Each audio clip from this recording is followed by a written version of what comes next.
Shalom dan salam sejahtera. Firman Tuhan adalah pelita bagi wanita.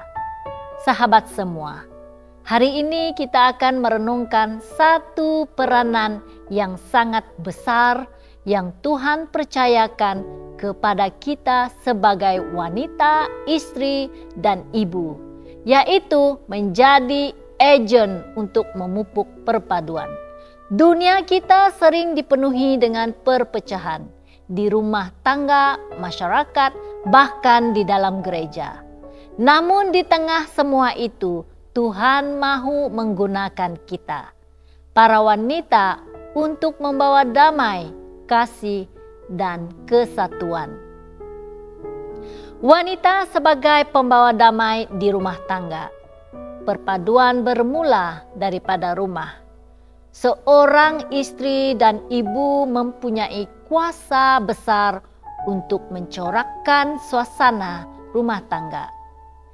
Kata-kata kita boleh menjadi api yang membakar atau balsam yang menyembuhkan. Amsal 14 ayat 1 berkata, perempuan yang bijak membangun rumahnya, tetapi yang bodoh meruntuhkannya dengan tangannya sendiri. Dengan kelembutan, doa, dan kasih, kita boleh menjadi jambatan yang menghubungkan hati suami dan anak-anak, bukan jurang yang memisahkan. Wanita dalam masyarakat.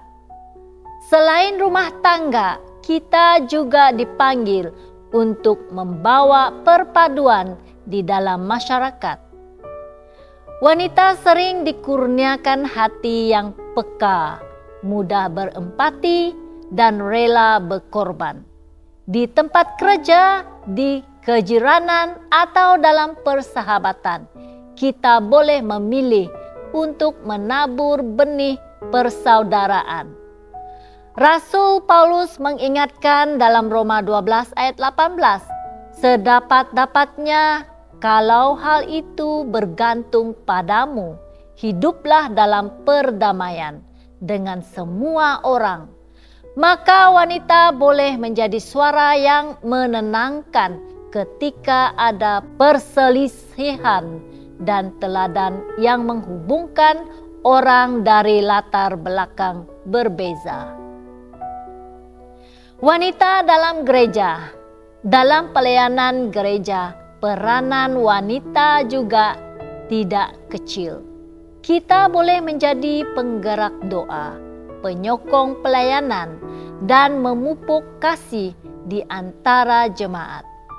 Banyak kali suasana kekeluargaan dalam gereja bertumbuh karena kehadiran wanita yang setia melayani tanpa lelah. Ingatlah kata-kata Yesus dalam Matius 5 ayat 9. Berbahagialah orang yang membawa damai, karena mereka akan disebut anak-anak Allah. Bila kita memilih untuk menjadi pembawa damai, kita sebenarnya sedang menampilkan identiti sebagai anak Tuhan yang sejati. Bagaimanakah kita boleh menjadi agen perpaduan? Ada beberapa langkah yang boleh kita lakukan. Pertama, mengawal kata-kata. Gunakan lidah untuk membangun, bukan meruntuhkan. Kedua, mendoakan kesatuan. Doakan keluarga, masyarakat, dan gereja kita agar roh perpecahan digantikan dengan kasih Kristus. Ketiga, menjadi pendengar yang baik. Kadangkala perpaduan tercipta bukan melalui banyak bercakap, tetapi melalui kesediaan untuk mendengar. Dan keempat, menunjukkan teladan kasih. Tindakan kecil seperti memberi salam, membantu orang lain, atau menghulurkan tangan boleh membuka jalan untuk persaudaraan sejati.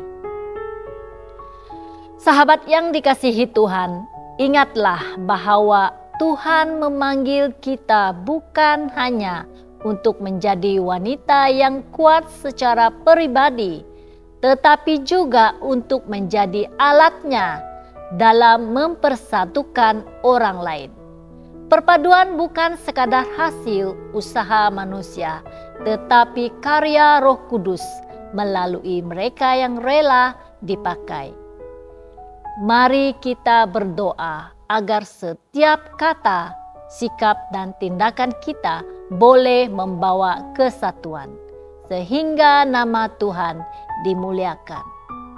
Selain itu, marilah kita juga menyadari bahwa setiap langkah kecil yang kita ambil untuk membina perpaduan tidak pernah sia-sia di hadapan Tuhan. Senyuman yang kita berikan, telinga yang kita pinjamkan untuk mendengar, serta doa yang kita panjatkan untuk orang lain, semuanya adalah benih kasih yang ditabur. Percayalah, Roh Kudus sanggup menyuburkan benih-benih kecil itu hingga menghasilkan buah perdamaian yang besar. Jangan pernah meremehkan peranan kita, karena dalam tangan Tuhan, wanita boleh menjadi jambatan yang menghubungkan hati yang retak, bahkan menjadi alat untuk mendatangkan pemulihan dalam keluarga, gereja, dan masyarakat. Jangan lupa untuk melayari dan subscribe saluran YouTube kami di youtube.com/@hopetv Malay. Tuhan memberkati.